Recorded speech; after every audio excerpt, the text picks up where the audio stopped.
Graça e paz a todos. Gostaria de dizer que eu estou muito alegre de poder estar com vocês aqui novamente. Deus é bom. Esta é a razão de todos nós estarmos aqui.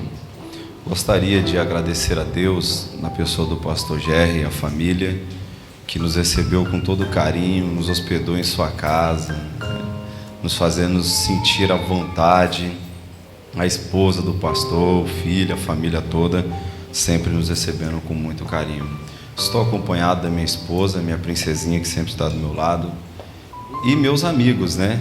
Provérbios 17, se a minha memória ainda estiver boa, amigos mais chegados do que um irmão, né? Então, se você não tem amigo, você deve fazer amigos. É muito bom. Também agradecer a Deus pela vida do líder, né, do departamento de homens, e parabenizá-lo por essa iniciativa corajosa. Não é fácil, tá?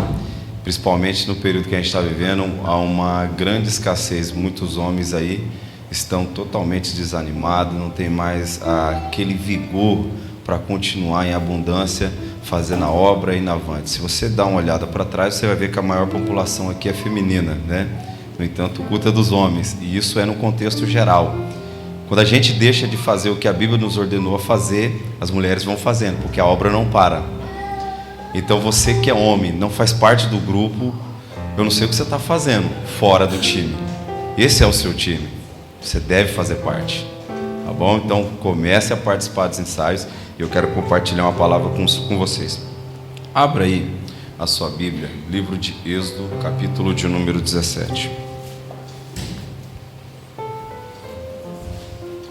Estou muito feliz também de ver o Vaguinho aqui, ele todo espião lá atrás, escondido, né? Charles Haddon Spurgeon diz: todo cristão, ou ele é o impostor, ou ele é o missionário. Ele apareceu ali, ó. Falei com ele quase agora, Vaguinho, cansado, estava na correria. Eu falei: não quero nem saber, eu vim de longe, também estou cansado, você tem que vir. Ele falou: ó, eu vou tomar um banho, estou aí. E ele veio mesmo. Gosto muito de você, viu, Vaguinho? Estou muito feliz de ter a sua presença aqui. Rever alguns irmãos, como o Leandro, fala manso, tranquilo. O Leandro, ele tem a paciência de Jó, até para falar, e vai, sim, sabe? Tem um irmão lá na igreja que chama Henrique, ele também tem uma paciência, parece com o Henrique, né, Tiago? Aquela calma, né?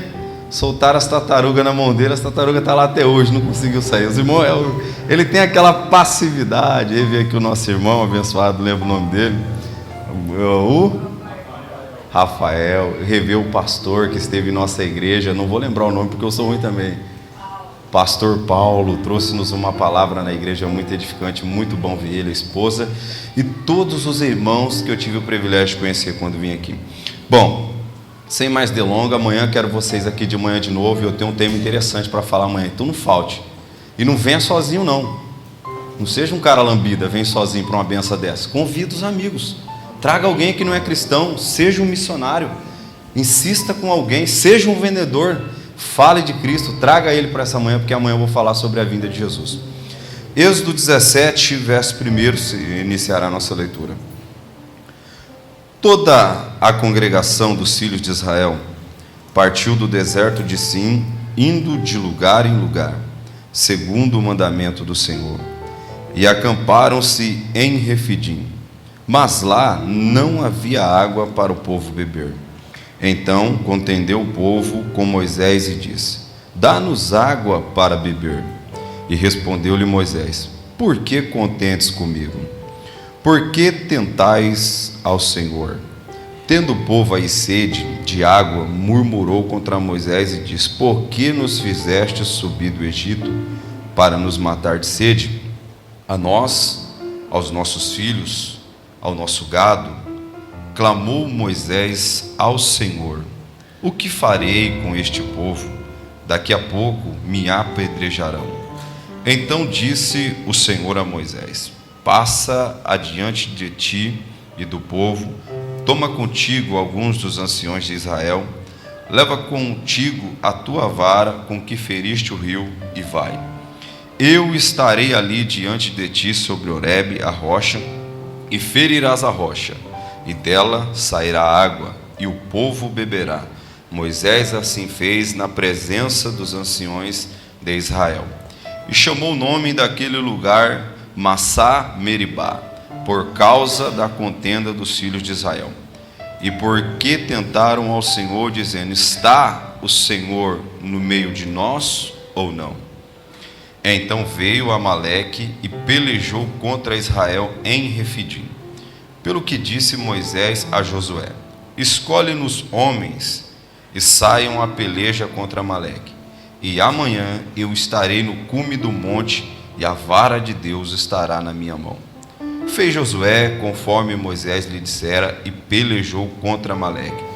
Mas Moisés, Arão e Hur subiram ao monte.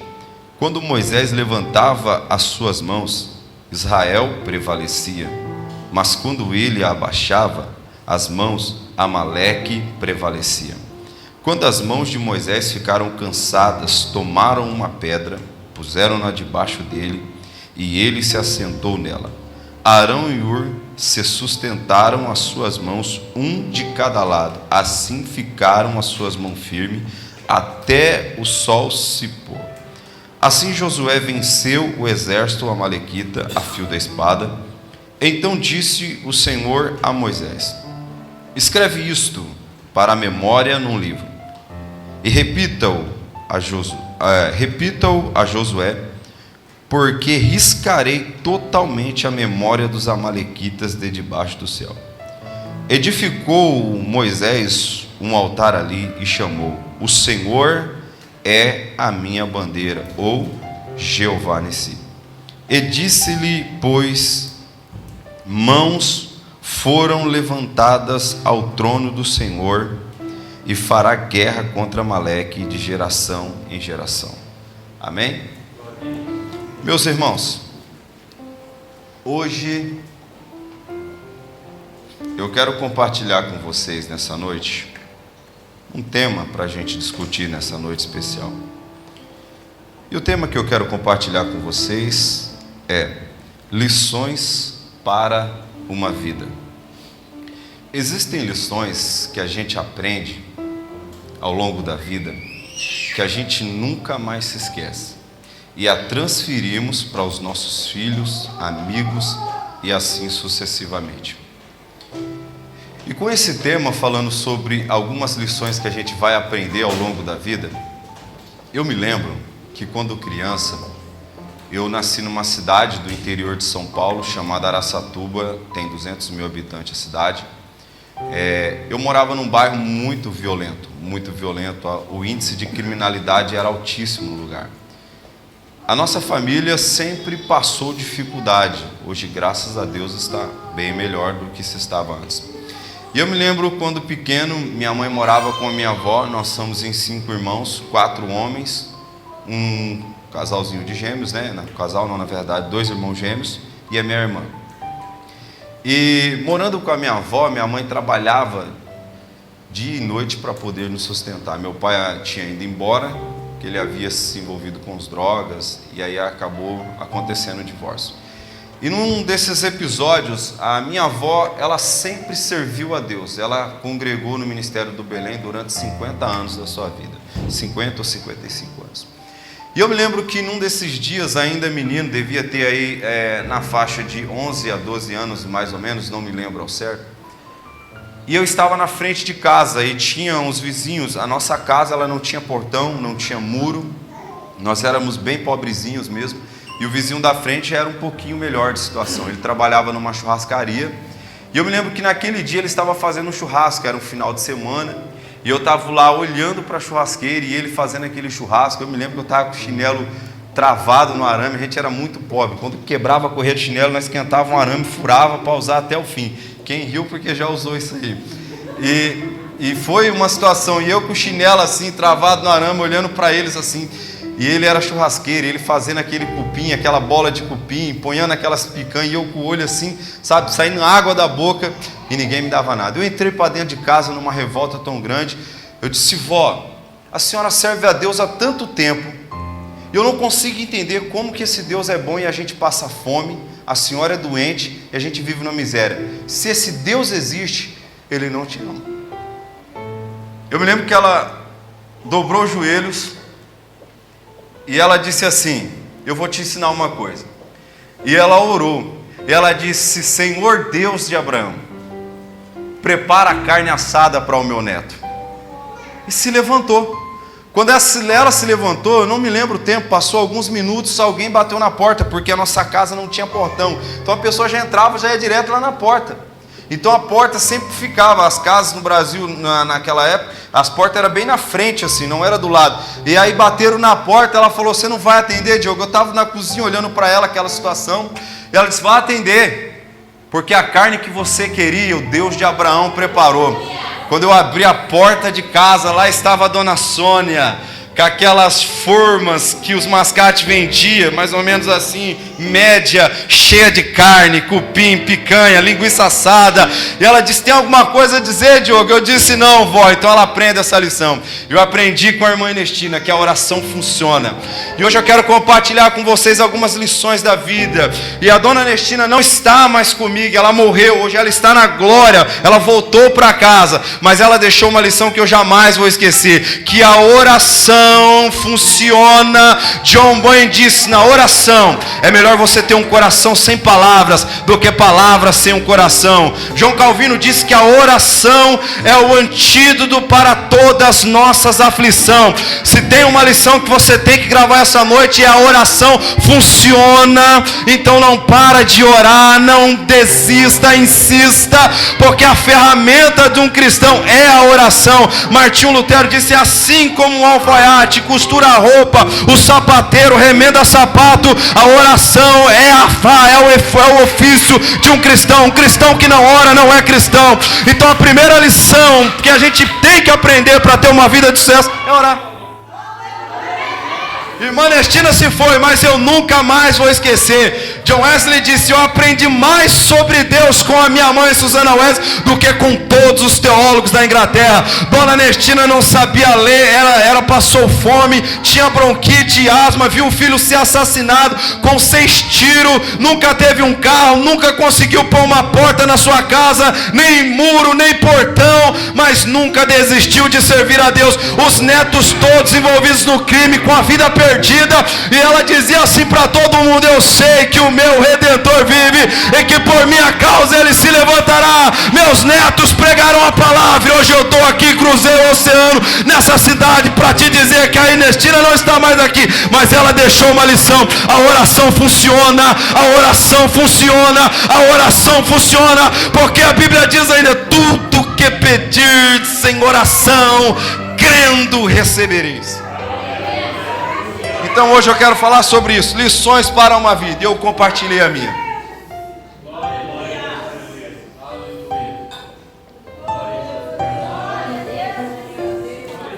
Quero usar esse texto. Primeiro, o povo havia saído do êxodo, do Egito, durante 430 anos aproximadamente. Eles foram retirados do Egito para habitar na terra que Deus tinha prometido a Abraão. E eles estavam vagando de lugar em lugar, até chegar ao lugar onde Deus queria que eles se assentassem, que era a Canaã. Mas o capítulo 17 nos traz uma história fascinante. E essa história está cercada de lições eficientes para uma vida. Como eu disse, minha avó não está mais conosco, mas ela deixou uma lição linda para mim, que a oração funciona. E eu nunca mais esqueci, eu compartilho com todos essa lição.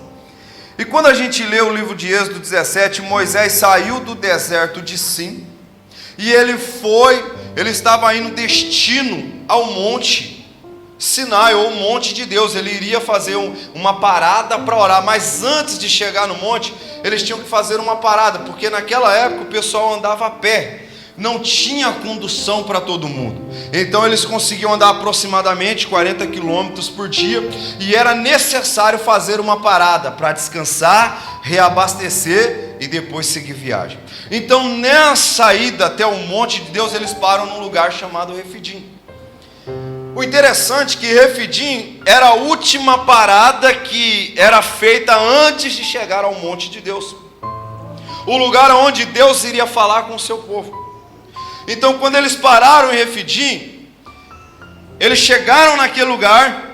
A primeira coisa que acontece, versículo 1: toda a congregação de Israel partiu do deserto de Sim, de lugar em lugar, segundo a ordem do Senhor, e acamparam-se em Refidim. Mas lá não havia água para o povo beber. Aqui vai a primeira lição que a gente nunca deve deixar de levar para a nossa vida. E você sabe qual é a lição que eu aprendo aqui? É que eu não posso me deixar vencer pelas frustrações da vida. Por que frustração? Primeiro, Refidim no hebraico antigo, essa língua não se fala mais, significa lugar de descanso. Então eles estão andando a já 40 quilômetros do deserto de Sim. A perspectiva era que quando chegassem em Refidim nós iremos descansar.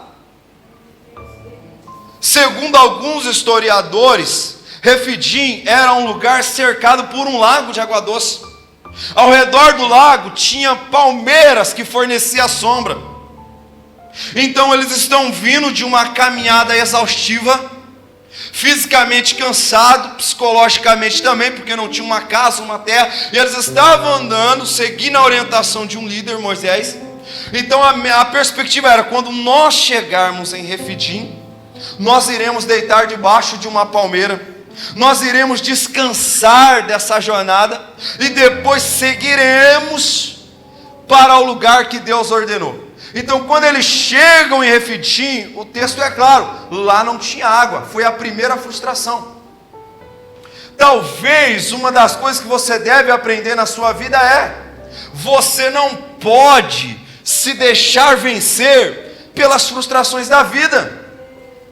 Por quê? Porque muitas pessoas têm desilusões na vida cristã porque foram induzidas a vir para a igreja pela motivação errada.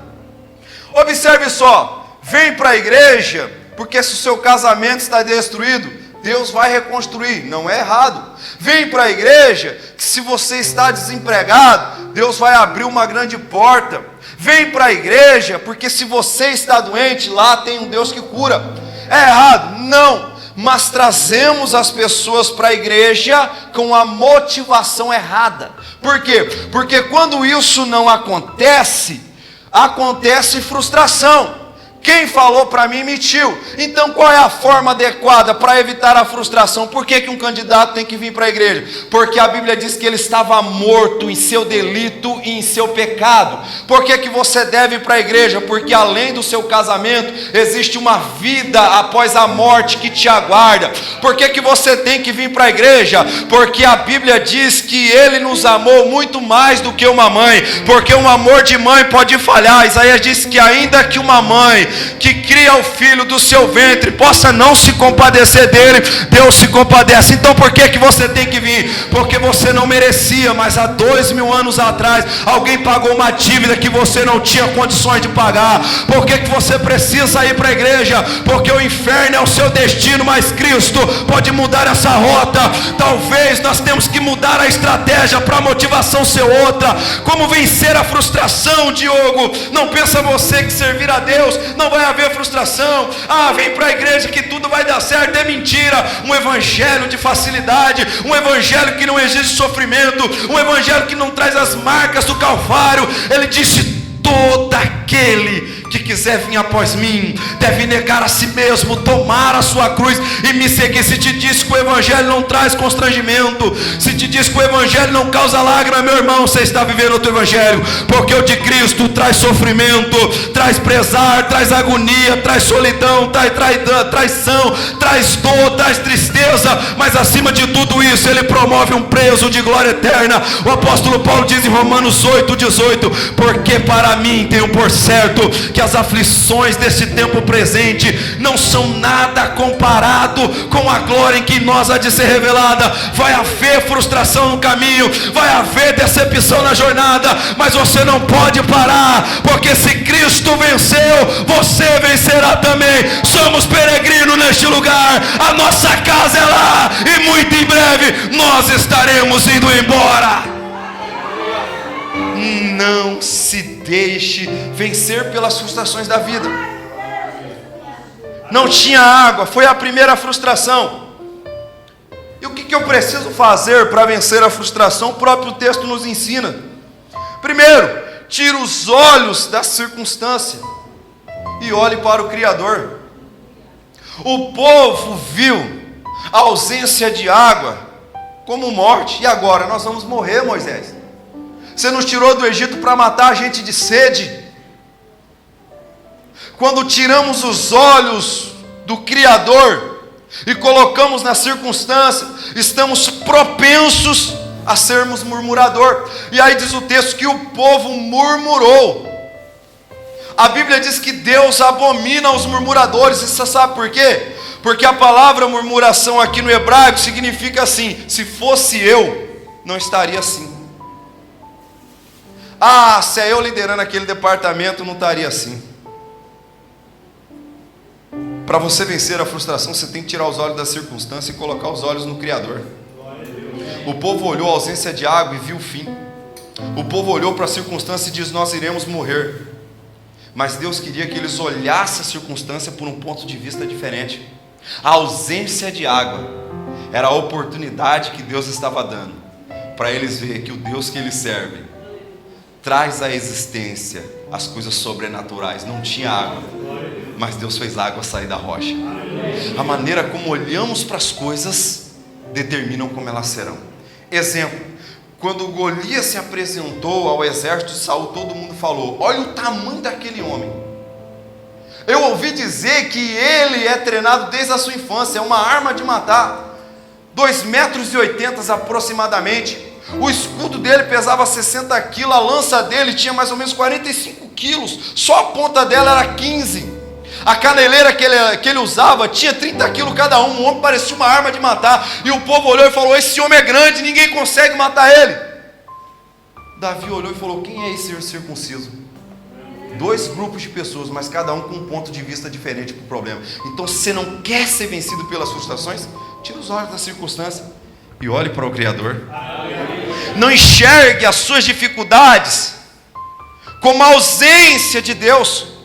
Não enxergue os problemas que se achegam como um abandono do Deus invisível, mas veja as dificuldades como uma oportunidade de Deus trazer à existência as coisas que não existem. Como falaríamos de amor se não experimentaríamos o ódio? Como falaríamos de paz se não sobrevivêssemos a uma guerra? Como falaríamos que o nosso Deus cura se nós não ficarmos doentes? As dificuldades é uma oportunidade que Deus promove para se mostrar quem Ele é. Então, se você está passando por um momento de desilusão, não se desanime. Tira os olhos da circunstância e diga para a adversidade: eu tenho um Deus maior, eu tenho um Deus grande que está no céu, sentado no trono. É só Ele dar ordem que as coisas que não existem passam a existir. Eu sei que Ele vive, Ele reina. Na sua mão está todo o poder. Ele é o Deus da glória, Ele é o Criador de todas as coisas. Ele fez os homens, a terra, o céu, o mar. Sentado no trono Ele está. Ele chama as estrelas pelo nome. Então quem Ele é de fato? Ele é autor da existência, Ele é o professor, Ele é o mestre dos mestres. Ele chamou toda a humanidade com um único propósito. Por quê? Porque Ele é Deus. Então a primeira lição que a gente precisa aprender: eu não posso me deixar vencer pelas frustrações da vida. E para vencer ela, eu tenho que tirar os olhos da circunstância e colocar os olhos em Deus. Talvez você se tornou essa pessoa apática, sofrida, porque você parou de olhar para o Criador. Está olhando simplesmente para a circunstância. Sai um pouco do cenário e confia mais em Deus. Aleluia. Pois a Bíblia diz que o justo viverá pela fé. Esta é a sentença daquele que serve a Deus. Segundo, versículo 4. Se você quer vencer as frustrações da vida, olha só o que diz o verso 4. E clamou Moisés ao Senhor. A segunda coisa que você tem que fazer, além de olhar, primeiro olhar para o Criador, a segunda é buscar auxílio em Deus. Moisés clamou. A expressão clamar aqui é gritar, é apelar. É grudar na perna como uma criança quando quer alguma coisa no mercado e o pai não tem dinheiro para pagar porque a conta não fecha. A criança gruda no pé, faz birra no chão, eu quero. E às vezes por vergonha o pai dá, ou dá uma chinelada ou dá um presente. Alguma coisa ele dá, né? Não sei você, mas alguma coisa ganha. Então a ideia de clamar é isso, é gritar até conseguir. E aí Moisés nos ensina, para mim vencer as frustrações, eu tenho que buscar recurso em Deus. Por que eu me torno uma pessoa desiludida? Porque eu procuro ajuda em todo mundo, em A, em B, em C, e deixo Deus para a última alternativa. Quando é que eu busco recurso em Deus? Depois que o médico disse, olha, toda a medicina, ninguém conseguiu resposta para a sua doença. Quando é que eu busco recurso em Deus? Olha, infelizmente o seu caso não tem condições. O advogado disse, olha, ninguém consegue vencer esta causa. Você primeiro precisa sofrer as desilusões, para depois buscar a Deus. Como dizia o Tiririca, deixa de ser um abestalhado, você tem um Deus poderoso, busque em Deus, a sua ferramenta está nele, é dele que vem o recurso. Por que eu tenho que buscar em Deus, Diogo? Porque em Deus é um recurso ilimitado. O homem se limita, mas Deus não. O que para o homem é o fim, para Deus é apenas o começo. Nesta noite eu tenho uma palavra profética para essa igreja. A frustração terá um fim na sua vida, porque hoje você busca recurso naquele que tem, naquele que pode, naquele que faz, naquele que fará, naquele que abre porta onde não há porta, naquele que fez caminho do meio do mar, naquele que parou o sol para Josué vencer a guerra. É dele que vem o nosso recurso. Para de procurar nos outros o que eles não podem te oferecer. Moisés foi clamar. O povo pressionou, Moisés, não vai dar água, nós vamos te dar pedrada. Ele, Senhor, e agora? Talvez o que falta é isso. Você precisa buscar um recurso. Seu auxílio vem de Deus. A gente prega tanto sobre fé, sobre isso, e quando a gente precisa ver um milagre, a gente não tem a coragem de acreditar naquilo. E essa é a primeira lição que você vai levar para a sua vida. Não se deixe vencer pelas frustrações da vida. Haverá dificuldades no caminho. Vai haver momentos de extremo desânimo. Moisés clamou e Deus fez água sair da rocha. Josué clamou e as muralhas foram ao chão. Em Juízes 6, 7, o povo clamou e Deus enviou Gideão para libertar o povo. Em Juízes 7, Gideão gritou com 300 e Deus matou 130 mil. Parece que alguém está entendendo aí. 1 Samuel capítulo 1, Ana clamou desesperada e Deus enviou o profeta que mudou a história da nação. Em 2 Crônicas 20, Josafá gritou por socorro e Deus enviou recurso, matando 130 mil soldados, sem ele precisar pôr a mão em nada. Eu não sei você, mas tem gente que vai começar a clamar aqui. Tem gente que precisa de um milagre nessa noite. Tem gente que está desesperada, é só coisa errada. Parece que depois que eu fui para a igreja, a minha vida virou de cabeça para baixo. Nada dá certo para mim. Quando eu estava no mundo, tudo dava certo. Quem já pensou assim? Eu já pensei. Parece que lá para o ímpio é melhor. Está como Asaf, com inveja do ímpio. Olha isso, Senhor, que é isso? Parece que o ímpio está prosperando. E eu não, Senhor, eu estou com olho no que o rico tem. E aí depois ele entende que a prosperidade, a obediência a Deus é ter o consolo de Deus. Meu irmão, não olhe para a circunstância, não deixe o problema minar a sua fé. É isso que o problema faz. O diabo usa o problema para dizer: você não pode, você não vai conseguir, você não é capaz. Falaram para mim que eu não teria condições de ser um pregador por ser negro, não ter alguém influente na igreja, por não ter terminado a escola secundária. Mas hoje eu estou aqui, não sou um bom pregador, mas eu anuncio que ele vive, que ele reina, porque quem eu busquei recurso é ilimitado. Ele ouviu a minha oração, respondeu e me trouxe aqui para te dizer: é hora de você clamar. Não fique em silêncio não. Diogo, o médico disse que não dá, a sociedade diz que meu filho não vai ser transformado, mas tem alguém aqui essa noite que pode mudar história, que pode mudar destino. Quem é ele? Ele morreu, ressuscitou, venceu a morte, virá para nos buscar e ouve o clamor daqueles que buscam. Oh, aleluia, que presença gostosa. Ah, santo Deus, a presença dele aqui. Tem gente que está gritando por dentro. É tanta frustração, é tanta decepção, que eu nem queria estar aqui hoje, mas Deus te trouxe aqui. Larga a mão dessa tristeza, desse desânimo. Erga a sua cabeça. Deus te chamou, querido. Chegou a hora de você clamar. Chegou a hora de buscar auxílio em quem tem. Aleluia, aleluia. Josafá clamou. E Deus disse: Josafá, nessa peleja você não vai lutar, porque eu vou lutar por você. Segunda lição, versículo 8. Nunca perca a esperança, ainda que a ordem dos fatores sejam alteradas. Versículo 8, vamos ler. Então veio Amaleque e pelejou contra Israel em... Está escrito o que aí na sua Bíblia? Olha. Olha lá. Então veio Amaleque e pelejou contra Israel aonde? Refidim significava descanso. Era um lugar inapropriado para a guerra. Era um lugar de repouso. E aí vem a segunda lição para a vida. Você não pode perder a esperança, ainda que a ordem dos fatores sejam alterados. O lugar que era para ser de paz se tornou em um campo de guerra. A sua casa. O lugar que era para ser um convívio de harmonia e de grandes deleites, de amor e de paz, seu casamento agora é um grande conflito. A ordem foi alterada.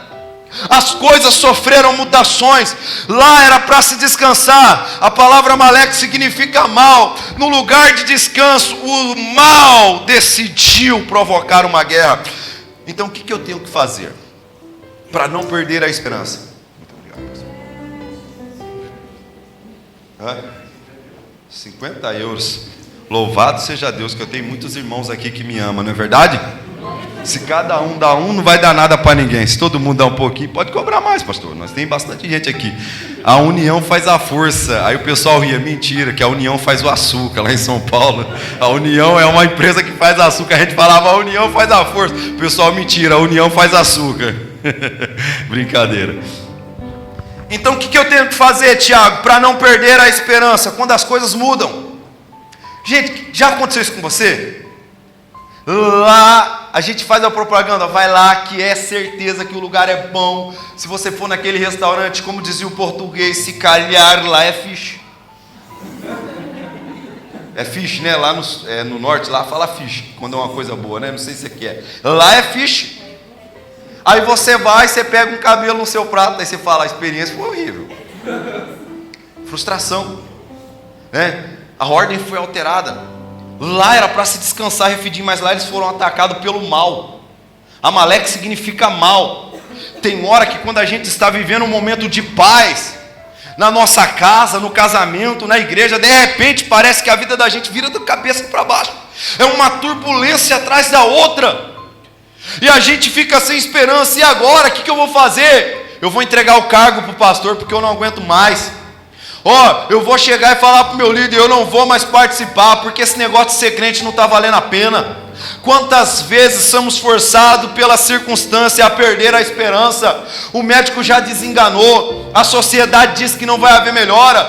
Diogo, está havendo um grande desequilíbrio mundial financeiro, a economia globalista está acabada, há muitos países com a inflação alta, e o que a gente vai fazer? Nós vamos orar. E por que você vai orar? Porque o meu recurso vem de Deus, o justo vive pela fé. Se faltar dinheiro, eu sei que vai trazer uma grande tragédia, mas aquele que serve a Deus não ficará desamparado. Deus tirou água de uma rocha, Deus mandou pão do céu, Deus mandou carne assada de um lago. Meu irmão, o que esse Deus não pode fazer? Aquele que serve a Deus não fica desamparado. O salmista Davi disse, eu já fui novo, hoje eu sou um velho, mas eu nunca vi um justo desamparado, e nem a sua descendência mendigar o pão. Minha confiança está em Deus, e o resto para mim não me importa. Então o que eu tenho que fazer, Tiago? Para não perder a esperança, o próprio texto nos ensina. Verso 9, lê aí. Pelo que disse Moisés a Josué, escolhem homens e faz o quê? Fala aí, meus irmãos, faz o quê? O que é isso? É lutar. Para você não perder a esperança quando as coisas mudam. Quando o cenário que era para ser favorável está desfavorável, você tem que fazer, você tem que lutar. O seu problema é que se você fica procrastinando, num dialeto mais comum paulista, você fica empurrando com a barriga. Você fica escondendo a sujeira, você não corta o mal pela raiz. Se a fonte se corromper, todo o braço do rio vai ser contaminado. Então luta. O que eu tenho que fazer para não perder a esperança? As coisas mudou, vai lutar. Queria ser um pregador, mas não li a Bíblia. Nunca seria um pregador. Precisei aprender a ler a Bíblia. Luta, insista, levante. Como diz aquela bela frase linda que todo mundo usa, o mais importante não é o tanto que você cai, mas é o tanto que você aguenta cair e se levantar de novo. Você precisa lutar. Tem gente que à sombra de qualquer dificuldade já entrega os pontos. Eu vou divorciar, eu não vou mais na igreja, eu vou parar de orar. E é por isso que Deus não te dá nada, porque você não sabe o que quer. Qualquer problema você abandona e tem a cara lavada de falar que sabe o que quer. Você é um indeciso. Qualquer dificuldade você abandona, você desiste. Mas hoje Deus está falando com você: levanta e luta. Vai para cima, porque eu serei contigo, diz o Senhor. Um sentimento mesquinho de inferioridade. Eu não posso, eu não consigo, porque sou preto, não sei ler, sou pobre. Cria um monte de subterfúgios para não alcançar o sucesso. O problema é que você não luta, não é a circunstância. As coisas mudou, o que eu tenho que fazer? Eu vou lutar, porque eu sei quem eu sirvo. Diz a Bíblia que Davi escolheu alguns valentes. Te aconselho ali a história dos valentes de Davi. E um dos que mais me chama a atenção, que ele teve 3 entre os 30 valentes que ele tinha aproximadamente. E um dos 3 chamava Samá. E disse que Samá, ele se posicionou num campo de lentilha. Quem conhece lentilha aí? Lentilha é tão baratinho, não vale nada, né? Mas diz a Bíblia que quando os inimigos veio, o exército fugiu com medo. Mas Samá tomou posição e disse: esse campo de lentilha é meu. Pode não valer nada para ninguém, mas eu vou defender com a minha vida. E diz a Bíblia que Samá matou todos os inimigos. E ele matou tanto, ele lutou tanto, que a lança, ou a espada, colou na mão dele e não saía. E diz a Bíblia que Davi escolheu Samá para ser um dos seus valentes. Talvez o que falta para você é um pouco de luta, é um pouco de coragem. O que falta para você, porque a gente está acostumado a ter tudo na mão, é tudo fácil, é só pegar. Deus está abrindo o teu olho aqui, gajo. Como dizia o português, se calhar, Deus está abrindo teus olhos. Vamos lutar, não vamos abrir mão. Tem muita gente, então a segunda lição: eu não posso perder a esperança porque as coisas mudou. Mudou, Deus não estava no negócio. É você que não merecia o negócio. É você que não merecia o que tem. Para de reclamar, levanta, vai para cima, você pode. Paulo disse: eu posso todas as coisas naquele que me fortalece. Se tem um povo que pode, é o povo de Deus.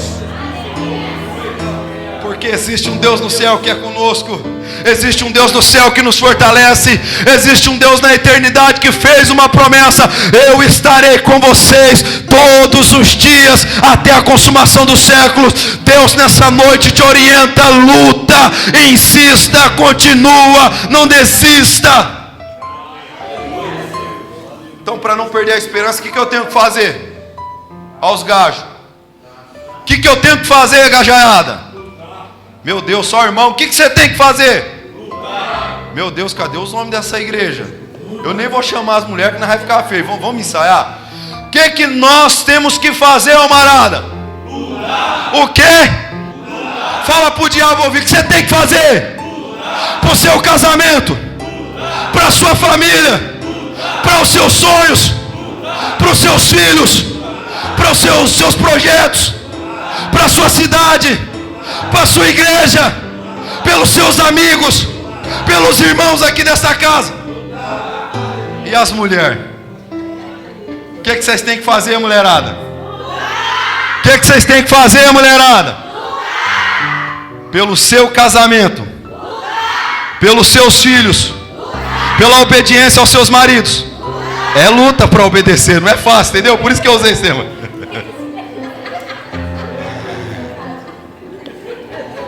E para todos os homens participar no próximo ensaio, quando eu vim aqui, eles têm que fazer o quê? A glória a Deus, se Deus quiser não vai faltar, viu? Varões aí é todo homem, a não ser que tem alguém aí que tem uma outra orientação. Vem para cá que nós vamos conversar, né? Venha participar, varão, é bênção, né? Segunda, então a primeira coisa eu tenho que lutar. A segunda coisa está na parte B do próprio versículo 9. Olha só, amanhã Moisés dizendo, eu estarei no monte e a vara de Deus estará na minha mão. Sabe qual é a segunda coisa que eu tenho que fazer, Leandro? Para não perder a esperança quando as coisas mudam? Eu tenho que orar. Você sabe por quê? Diogo, mas eu não consegui entender a ideia da oração, porque a Bíblia não fala quanto tempo a gente tem que orar, se é 1 hora, 2 horas, 1 hora. A Bíblia não fala. Mas a Bíblia nos orienta em Tessalonicenses, se a memória ainda do gajo aqui tiver mais ou menos, 5:17 eu acho, diz assim, orai sem, não tem um tempo, é toda hora. John Wesley pediu as contas do trabalho, tinha uma carreira promissora e o patrão perguntou a ele, dizendo, John, mas por que você quer sair do trabalho? Ele disse, porque eu não consigo trabalhar e orar. E aí ele é autor da frase, eu não consigo orar 10 minutos, mas também não fico 10 minutos sem orar. João Calvino disse que a oração é o antídoto para todas as nossas aflições. John Bunyan disse que na oração era melhor você ter um coração sem palavras nenhuma do que palavras sem um coração. Agostinho de Hipona, o Santo Agostinho de Hipona disse que a oração é o encontro da sede do homem com a sede de Deus. Jesus disse que devemos orar e escreveu um capítulo só falando disso. A oração do Pai Nosso, vocês devem orar e vão orar assim. Talvez você perdeu a esperança porque você perdeu a veia da oração. Por que eu devo orar, Diogo? Porque a oração, ela promove a amizade entre eu e Deus. Não tem como você se aproximar de Deus se não for pela oração. A palavra oração vem do grego, que quer dizer órax, quer dizer falar. Daí surge a ideia da palavra oratória. É falar. Se você não fala com Deus, como é que você vai receber alguma coisa dele? Se não fala com o pastor Paulo, como é que vai conseguir ganhar um queijo? Disfarça. Aquelas indiretas leves. Para agradar a esposa. Entendeu? Se não fala, não conversa, trabalha, Deus. É brincadeira, tá? Para descontrair você. Então, se você quer ter esperança, você tem que orar. Faz quanto tempo você não ora? A Bíblia, a oração, ela promove a amizade entre eu e Deus. A oração, ela move o sobrenatural. Diz a Bíblia que Paulo e Silas estavam presos, e perto da meia-noite, Atos, diz que perto da meia-noite eles cantavam e oravam. Olha só a observação, eles tinham levado várias chicotadas, amarrados a um tronco, com as costas machucadas, e mesmo assim eles estavam alegres, cantando e orando. E a Bíblia diz que no momento do louvor e da oração, Deus enviou o anjo que tremeu a cadeia e as portas se abriram. Quando você ora, você é como um imã, atrai o sobrenatural. Se você orar, essa doença pode te deixar, e se não deixar, fique em paz, porque para nós vivendo ou morrendo, nós está no lucro, nós não perde. Por isso que em Romanos a Bíblia não nos chamou de vencedor, porque o vencedor todo ano precisa competir, e há uma probabilidade de não conseguir ficar no trono, porque a idade chega, o tempo vence ele, o mais novo consegue ganhar. E aí Paulo disse, nós somos mais do que vencedores. Eu não sou vencedor, eu sou mais do que vencedor, porque a morte não pode me parar, a circunstância não pode me parar, porque se viver, se morrer, eu estarei com ele. Aleluia. Como dizia Simon Sento, fundador do presbiterianismo no Brasil, eu irei dormir hoje. Se eu acordar amanhã, Deus estará comigo, e se eu não acordar, eu estarei com ele. Eu estou sentindo Deus aqui essa noite. Eu estou sentindo uma alegria muito grande no meu coração. Tem pessoas que estavam decididas a perder a esperança, mas hoje você vai lutar. Hoje você vai orar e Deus mudará essa situação. E E terceiro, porque o horário já vai e o Diogo tem que parar. E amanhã tem mais. Terceiro, versículo 11 e 12. Coloca para nós aí, o pessoal aqui é muito rápido. E é de parabéns, viu? E acontecia o quê? Que quando Moisés levantava as mãos, Israel... Meu Deus, gente, vocês estão em qual mundo aí? Vamos lá. E quando levantava a sua mão, Israel... Mas quando ele abaixava a sua mão, Amaleque quer dizer mal. Então quando ele levantava a mão, o povo de Deus... E quando ele abaixava o mal, está amarrado, hein? Vamos ficar com a mão em pé aí. Continua para o 12. Porém as mãos de Moisés eram o quê? Está vendo? O tempo consegue nos vencer. Então não seja uma pessoa egoísta, soberba, sabe? Tem hora que a gente precisa deixar de lado algumas bobagens. A gente deve se unir com um único propósito, o reino de Deus. Posso não concordar com algumas coisas que fulano fala, mas se é para o reino de Deus, eu estou junto. Porque o tempo faz a nossa mão ficar pesada. Por isso tomaram o quê? Uma o quê, gente? Uma pedra. E puseram debaixo dele para sentar-se sobre ela. Arão e Hur sustentaram as suas mãos, um de um lado e o outro do outro. Assim ficaram as suas mãos firmes. Até o quê? O sol. A luta começou de manhã. E se estendeu. Imagina o cenário. Moisés cansava, o povo perdia. Levantava, o povo ganhava. E o dia todo aquela intensa batalha, o desgaste físico. Enquanto Josué estava lutando, o líder estava orando, pedindo o recurso de Deus. E a terceira lição que a gente leva para a nossa vida é o seguinte: em tempos difíceis, Deus levanta amigos que manterão as nossas mãos erguidas.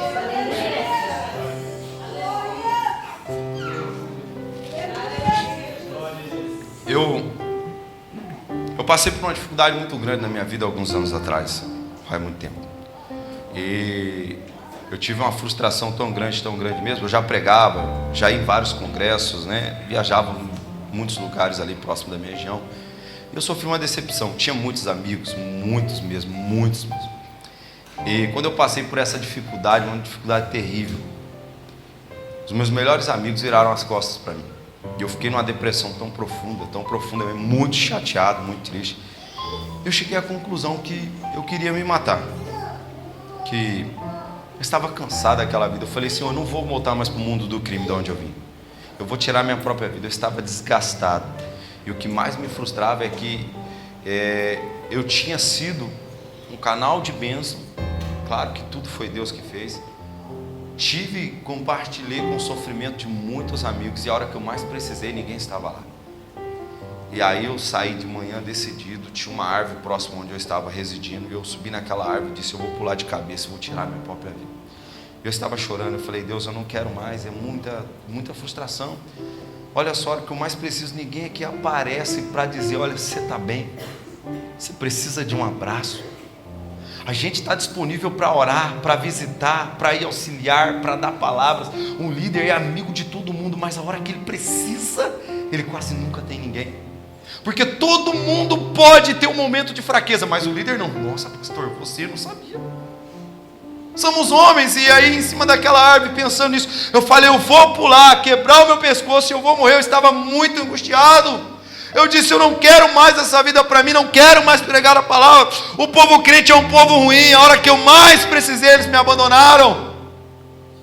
E quando eu estava prestes a pular, eu ouvi uma voz do céu que falava ao meu coração, não faça isso. Eu olhei para cima, não vi nada, olhei para o lado, não via nada, e a voz falava, não faça isso, porque eu te escolhi.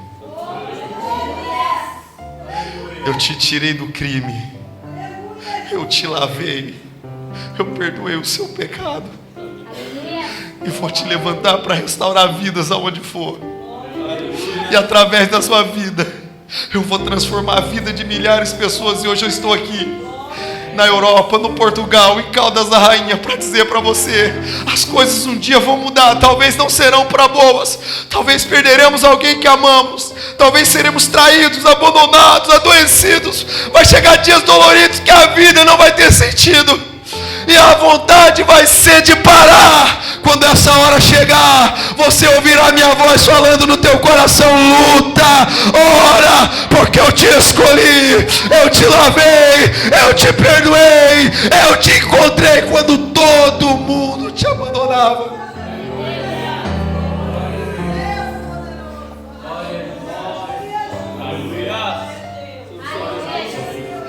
Em tempos difíceis, Deus levanta amigos que vão segurar as nossas mãos. Só quem já passou dificuldade sabe o que eu estou falando. Só quem sabe o que é passar noites e noites em claro, desesperado, sem saber o que fazer, sabe o que eu estou falando. Moisés está em cima do monte.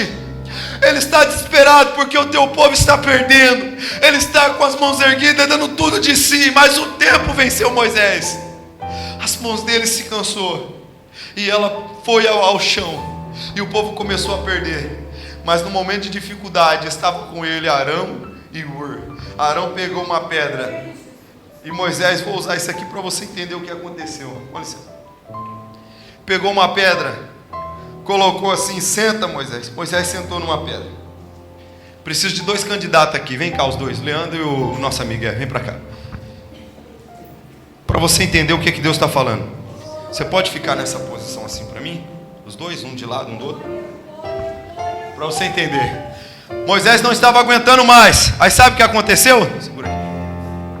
A mão dele estava fraca, mas Arão e Hur estavam lá.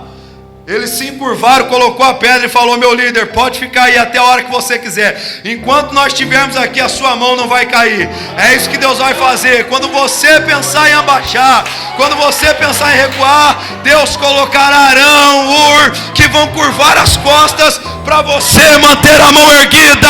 Ei, pastor Jerry, Deus está levantando e já tem obreiros aqui que vão se curvar para você manter a mão erguida. É assim, meu irmão, que acontece. Obrigado. Se coloca de pé. Ministério de louvor aqui comigo. A presença de Deus é forte aqui.